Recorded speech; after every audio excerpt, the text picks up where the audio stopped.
Hi there guys, welcome back. This is Kishore, your founder and CEO of Trade Achievers. So இந்த வீடியோவில் நம்ம என்ன பார்க்க போறோம்னா நிஃப்டியோட ரிவ்யூ அண்ட் ப்ரிவ்யூ தான் பார்க்க போறோம். ஸோ இப்போ நிஃப்டி பார்த்தீங்கன்னா இப்போ மார்க்கெட் வந்து அரௌண்ட் 23,000 மார்க்கெட் க்ளோஸ் ஆயிருக்கு. So this is gift Nifty. நான் ஏற்கனவே பல வீடியோவில் சொல்லியிருந்தேன். என்னன்னா நம்ம இப்போ நிஃப்டியோட அனாலிசிஸை வந்து கிஃப்ட் நிஃப்டி வச்சு தான் பார்க்குறோம். ஏன்னா நிஃப்டி சார்ட்ஸை காட்டிலும் கிஃப்ட் நிஃப்டியில் இன்னும் கொஞ்சம் டைம் உங்களுக்கு ஓப்பனாக இருக்கிறதுனால அனாலிசிஸ் இன்னும் கொஞ்சம் பெட்டராக இருக்கும். ஸோ அதனால கிஃப்ட் நிஃப்டி வச்சு அனலைஸ் பண்ணுறோம். ஸோ அப்போ கிஃப்ட் நிஃப்டி வச்சு அனலைஸ் பண்ணும்போது பார்த்தீங்கன்னா என்ன தெரியுதுன்னு பார்த்தீங்கன்னா நமக்கு ஏற்கனவே ப்ரீவியஸாக மார்க்கெட் வந்து இந்த சைட்வேஸ் ஆகிறதுக்கு முன்னாடி இப்போ இந்த சைட்வேஸ் எங்க ஆச்சு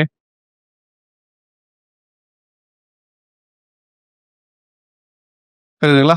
ஸோ மார்க்கெட் வந்து இந்த இடத்துல ரேஞ்ச் எடுத்துட்டு திருப்பி டாப் எடுத்துட்டு கீழே வர்றதுக்கு முன்னாடி என்னன்னு பார்த்தீங்கன்னா நமக்கு வந்து இதே மாதிரி ஒரு சேனல் ஃபார்ம் ஆச்சு. சேனல் ஃபார்ம் ஆகிட்டு மார்க்கெட்டை வந்து கரெக்டாக இந்த பாட்டம் ரேஞ்ச் இது எவ்வளோன்னு பார்த்தீங்கன்னா அரௌண்ட் 21,500 to 22,500. ஸோ இந்த இடம் வந்து நமக்கு என்ன ஆச்சு, சப்போர்ட் லெவலில் ஆக்ட் பண்ணுச்சு. ஸோ இந்த ரெண்டு லெவலும் இப்போ சப்போர்ட் லெவல் ப்ளஸ் இந்த பேட்டர்ன் என்ன மாதிரி ஃபார்ம் ஆச்சுன்னா மார்க்கெட் டாப்ல இருந்து கீழே வர்றதுக்கு வந்து it form the proper channel form ஆகிட்டு மார்க்கெட் வந்து அந்த சேனலில் வந்து ஃபர்ஸ்ட் ஒரு சைட்வேஸ் மொமெண்டம் கொடுத்துட்டு அதுக்கப்புறம் பிரேக் அவுட் ஆகி மார்க்கெட் ஸ்டார்ட் டு ரேலி.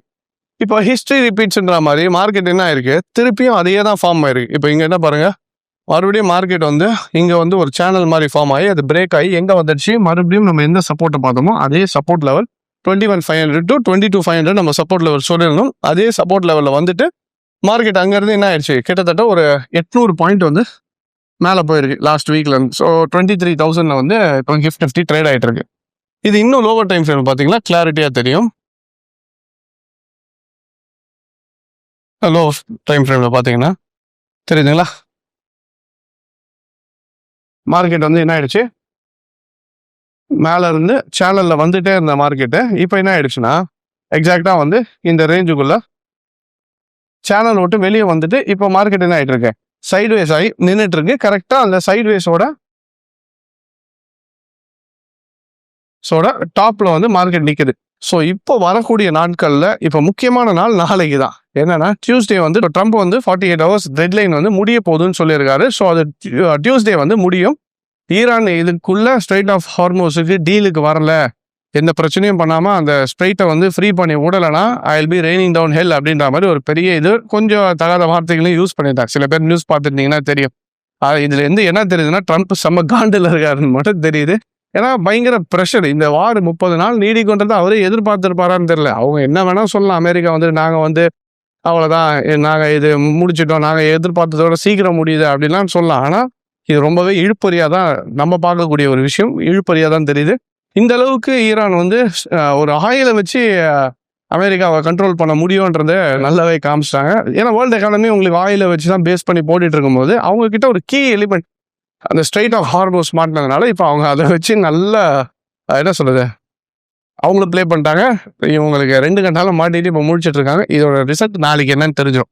ஆனால் இன்னொன்று நல்லா புரிஞ்சுக்கோங்க, ட்ரம்ப்பை நம்ம ரெகுலராக பார்த்துட்டே இருக்கோம். ட்ரம்ப் சொல்லும் போதெல்லாம் ஒரு சொல்லிட்டு நாளைக்கு டெட்லைன் அப்படின்னு சொல்லிட்டு கடைசி நிமிஷத்தில் வந்து ஒரு ட்வீட்டை போடுவார், இல்லை சமரசம் முடிஞ்சிடுச்சு, போன வாட்டி ஞாபகம் இருக்குங்களா, இதே மாதிரி தான் இன்னும் கொஞ்சம் நேரத்தில் முடிய போகுது எல்லாம் சொல்லிட்டு நான் வந்து 5 days தள்ளி வைக்கிறோன்னு மார்க்கெட் 1000 பாயிண்ட் ஜம்ப் ஆச்சு. ஸோ இந்த மாதிரி வேலை பண்ணுறதுக்கும் நிறைய வாய்ப்பு இருக்குது. ஸோ கேர்ஃபுல்லாக இருங்க. மார்க்கெட்டில் நாளைக்கு மோஸ்ட்லி நம்ம மார்க்கெட் முடிஞ்சிட்ட பிறகு தான் நமக்கு ரிசல்ட் தெரியறதுக்கான வாய்ப்பு இருக்குது.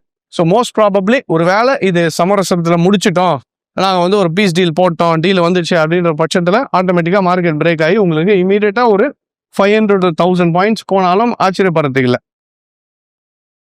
இல்லை ஒரு வேளை சொன்ன மாதிரியே அடிச்சிட்டாங்கன்னா மறுபடியும் மார்க்கெட் எங்கே வரலாம்,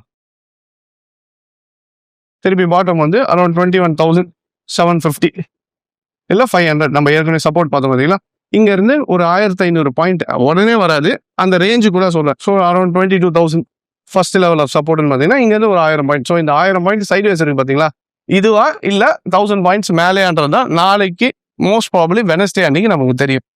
ஸோ நல்லதே நடக்கும், நல்லதே நடக்கும்ட்டு ரொம்ப இது எஸ்கலேட் ஆகாமல் 2 கண்ட்ரியும் அவங்க வேலையை பார்த்துட்டு போனாலே பாதி பிரச்சனை முடிஞ்சிடும்.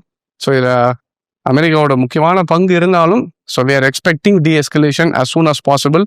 ஏன்னா இப்போ போகிற போக பார்த்தா அப்படி தான் தெரியுது, மோஸ்ட்லி முடிப்பாங்கன்னு எதிர்பார்க்குறோம். நல்லதே நடக்கட்டும், வெயிட் பண்ணி பார்ப்போம். மார்க்கெட்டும் ரீபவுண்ட் ஆயிடுச்சுன்னா we can expect market to go up.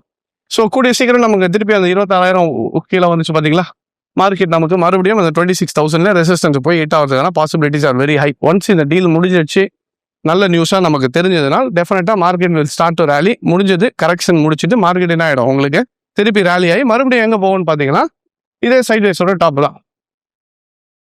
So இங்கே இப்போ இது வந்து ஓவராலாக என்ன ஆயிடுச்சு, பெரிய சைட்வேஸ் மார்க்கெட் ஆயிடுச்சு. அப்போ இது முடிச்சிச்சு, நான் மறுபடியும் எங்கே போவோம், அதே 26,500 தான். இந்த 26,500 மறுபடியும் போய் மார்க்கெட் நின்று பிரேக் அவுட் ஆச்சுனால் 26,500 நம்ம ஒரு புதிய உச்சங்களை எதிர்பார்க்கலாம். அப்போ நம்ம எதிர்பார்த்த மாதிரி அவங்களுக்கு 28,000 மறுபடியும் 30,000 வரைக்கும் நிஃப்டி என்ன ஆகலாம், ரேலி ஆகலாம். அது வந்து இனிமே வரக்கூடிய நாட்களில் நடக்கிறதுக்கான பாசிபிலிட்டிஸ் அது எல்லாமே இந்த வார் டிபெண்ட் பண்ணி தான் இருக்குது. இந்த வார் மட்டும் முடிஞ்சதுனால் we can expect good news. இப்போ சேனல் படி சேனலில் பிரேக் அவுட் ஆகி வெளியே வந்துடுச்சு. டெக்னிக்கலாக சேனலில் பிரேக் ஆகி மார்க்கெட் வந்தாலும் இப்போ எங்கே இருக்குது, எக்ஸாக்ட்லி சைட்வேஸில் இருக்குது. ஸோ இந்த சைட்வேஸ் பிரேக் ஆகுதா இல்லையான்றது தான் நாளைக்கு மார்க்கெட்டில் டெசிஷன் வந்துடும். அது உடச்சிடுச்சுன்னா next level of support 23,500. So 23,500 அதை பிரேக் ஆச்சுன்னா ஸ்ட்ரைட்டாக நமக்கு மறுபடியும் அந்த சின்ன ரெசிஸ்டன்ஸ் இருக்குது. பட் ஜோன் லெவலாக நெக்ஸ்ட் மேஜர் எங்கே வரும்னா இந்த 24,800. ஸோ அங்கேருந்து ஒரு 1,300 பாயிண்ட்டுக்கு மேலே தான். அப்போ இது R1ன்னு வச்சுக்கோங்க, இது R2. இதையும் பிரேக் ஆச்சுன்னா அடுத்து நம்ம எக்ஸ்பெக்ட் பண்ண மாதிரி 26,000 தான் மார்க்கெட் போய் நெக்ஸ்ட் லெவல் ஆஃப் ரெசிஸ்டன்ஸை ஹிட் பண்ணுறதுக்கான வாய்ப்புகள் இருக்குது. ஸோ இப்போதைக்கு channel has been broken. But ட்ரம்போட ஸ்பீச் நாளைக்கு என்னன்றது டீலா நோ டீலான்றதை பார்த்துட்டு தான் நம்ம நெக்ஸ்ட் என்ன ஆக போகுதுன்றதை பார்க்கலாம். பட் என்னை பொறுத்த வரைக்கும் இது நிஃப்டி இன்னும் பிரேக் ஆகி கீழே வருமானது கொஞ்சம் டவுட்டு தான். ஸோ லாங் டேர்மில் மறுபடியும் மார்க்கெட் திருப்பி ரீபவுண்ட் ஆகி 26,000 போகிறதுக்கான எல்லா வாய்ப்புகளும் இருக்குது. அதுக்கு இன்னும் கொஞ்ச நாள் வெயிட் பண்ணி பார்ப்போம். இந்த time it's not for selling. நான் ஏற்கனவே சொல்லியிருந்தேன், இவ்வளோ நாள் பொறுத்துட்டீங்க, தயவு செய்து க்ளோஸ் பண்ணிடாதீங்க. ஏன்னா நல்ல ஸ்டாக்ஸை வாங்கி வச்சிருந்தீங்கன்னா டிஸ்கவுண்ட் இருந்ததுன்னா இது வந்து நல்ல திருப்பி நம்ம ஆவரேஜ் பண்ணுறதுக்கான டைமே தவிர it's not time to sell. நான் இதை ரெகுலராக திருப்பி சொல்லிட்டு இருக்கேன். அதோட முடிவு ஒன்ஸ் இது நல்ல நியூஸாக முடியும் போது உங்களுக்கு புரியும். ஆல்ரைட், ஸோ இப்போதைக்கு நிஃப்டி சைட்வேஸில் இருக்குது. பிரேக் ஆகிட்ட பிறகு நெக்ஸ்ட் ரிசல்ட் எப்படி இருக்குன்றதை பார்க்கலாம். ஸோ என்னை பொறுத்த வரைக்கும் லாங் டேர்மில் இன்னும் நிஃப்டி ஓவரால் சைட்வேஸில் தான் இருக்கே தவிர டவுன் ட்ரெண்டில் கிடையாது. ஒன்ஸ் வார் முடிஞ்சிருச்சுன்னா டெஃபினட்டாக we are going to expect மறுபடியும் அந்த பை புல்லிஷ் ரன் எக்ஸ்பெக்ட் பண்ணலாம். ஸோ வெயிட் பண்ணி பார்ப்போம் வரக்கூடிய நாட்களில் எப்படி இருக்குன்ற. Alright, so I hope this video was useful and thank you very much for joining. Take care.